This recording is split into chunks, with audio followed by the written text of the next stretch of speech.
Un Veneto martoriato dal maltempo. L'ha definito così il governatore Zaia, che insieme all'assessore regionale Bottacina ha incontrato il capo della Protezione Civile nazionale Borrelli.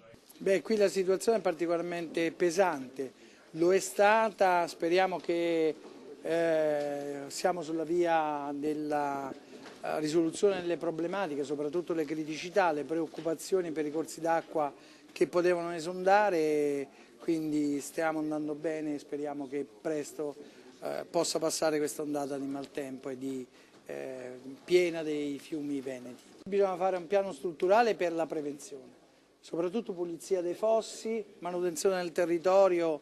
Io ho visto nel corso delle mie visite di questi giorni purtroppo una situazione diffusa, Sicilia, Calabria, Puglia, ovviamente adesso le regioni del nord. Bisogna lavorare per la messa in sicurezza del territorio e permettetemi di dire, perché noi ci occupiamo anche e soprattutto di prevenzione non strutturale, bisogna lavorare per la prevenzione, per la conoscenza dei rischi. Molte persone si sono messe a repentaglio in occasione di questo evento. Belluno, la provincia più colpita, e ora l'attenzione maggiore è sui fiumi, il Piave in particolare. Quindi danni inimmaginabili e danni che andremo a quantificare. Quindi l'appello che faccio a tutti i cittadini è di raccogliere più materiale fotografico che hanno e portarlo ai loro sindaci.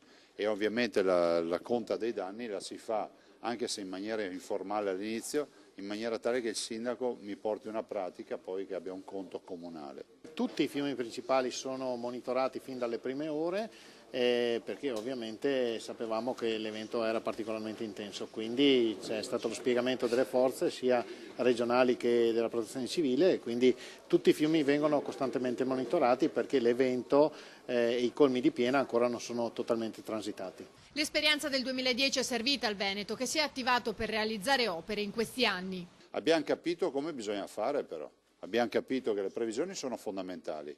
Vi ricordo che noi già lunedì chiedevamo di chiudere le scuole e attivavamo la protezione civile nazionale anche quando c'era qualcuno che diceva che stavamo esagerando. Dall'altro poi le opere, 411 milioni di euro di opere che abbiamo portato avanti in questi 8 anni hanno fatto la differenza. Qualcuno potrà dire, vabbè, ma cosa hanno fatto? Vi dico solo che nel 2010 ha piovuto di meno, c'è stata meno pressione dell'evento atmosferico e abbiamo avuto 32 sfondamenti arginali, cioè gli argini si rompevano, sembravano fatti di crema, non più di solidi.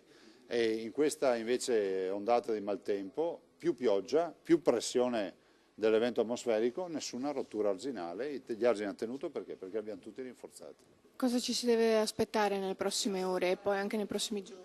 Ma adesso ci sarà qualche ora di tregua e poi ci saranno ancora piogge. Sono stimati 100 mm per la giornata di giovedì, sono pochi in assoluto, però considerando la situazione che c'è soprattutto nel Bellunese siamo preoccupati.